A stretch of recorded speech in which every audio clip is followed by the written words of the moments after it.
Okay, Dr. Awan, tell me something. What kind of mechanism, or is there any mechanism that the government may have to check and keep a watch on what is going on? Because one of the other issues that is also being raised is that hoarding of certain items has already started so that they can be sold at higher prices after the GST is imposed, after the new fiscal year begins. So things are disappearing off the market shelves. And on the other hand, prices are going up for those things that are on the market shelves.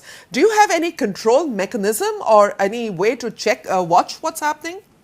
Yeah, I'm sure that the only remedy is your consumer codes, and we should establish those consumer codes that where something directly hitting the rights of the consumers, we can really help those people into task. But the law enforcement agencies, they had to play their own role, especially to deal these hoardings and all those black marketing and pseudo inflation they are creating, and some sort of beneficiaries. They are the third man who is getting the most of the benefits, and people they are suffering. And I'm sure that. Again, the bottom line question, Dr. Awan, of course, is that Senator Dr. Abdul Hafiz Sheikh, the new finance minister, said that the budget would not fuel inflation, but it already has. Whose responsibility is it now? And this is now going to be a provincial subject after the passing of the 18th Amendment. I mean, everything is now getting passed on to the provinces, and we're wondering what the federal government is going to be doing.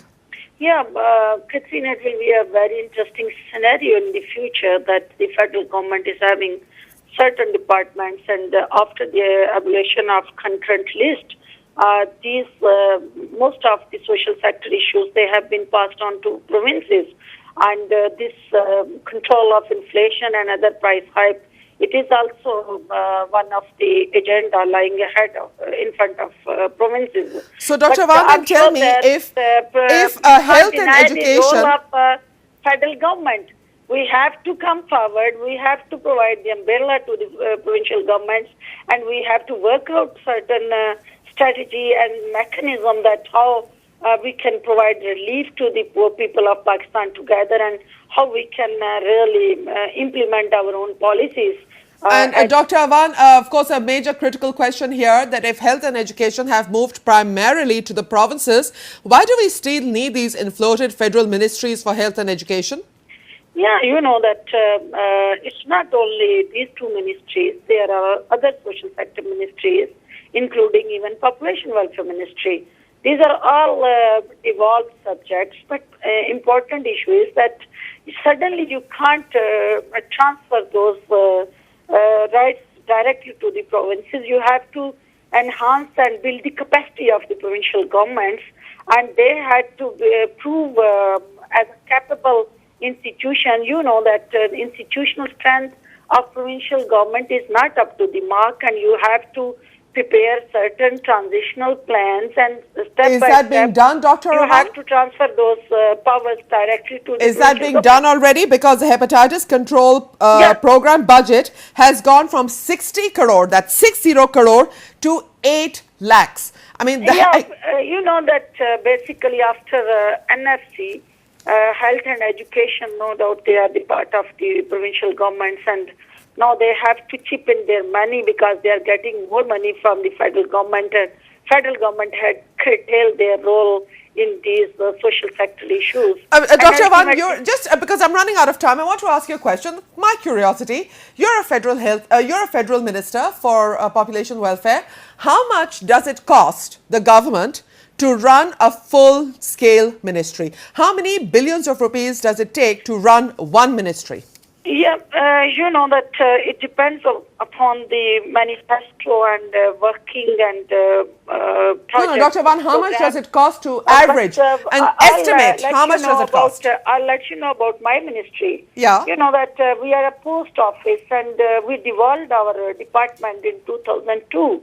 And with the conditions that the provincial governments, they will come forward and they will took over all those responsibilities. So how much money did you spend in running a ministry? This year we were asking for 7.7 billion, but it was indicative budget was 5.7, but during that National Economic Council's meeting, now it is 4.1 billion.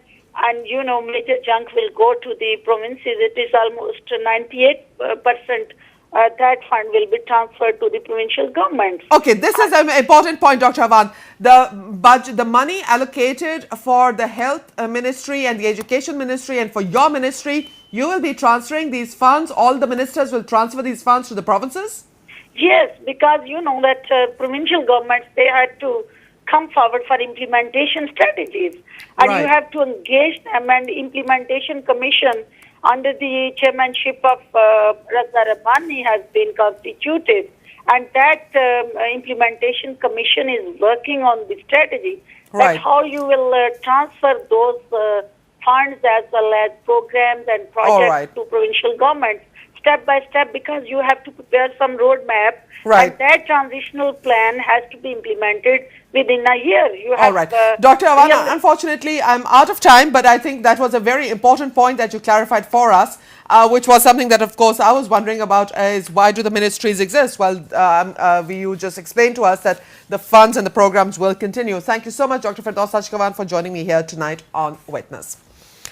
Well, of course, there you have it, a price hike already on the way. As Dr. Avan did point out that the budget is still being debated. So the GST has not been imposed yet. The 1% increase in the GST has not yet been imposed. Yet already in the utility stores, prices of 96 items have gone up. And Dr. Firdaus Sachkawan, Federal Minister, promised, she expressed astonishment at this. And she said that she was going to look into this and discuss it with her government and the party leadership. And of course, if this is the situation before the GST has gone up, what kind of impact are we going to have when GST is increased by 1%? And then 3 months down the road comes the value-added tax, which will replace GST. Well, we are going to keep an eye on this and other issues for you. But for now, it's Quatrina saying thank you so much for joining us and good night.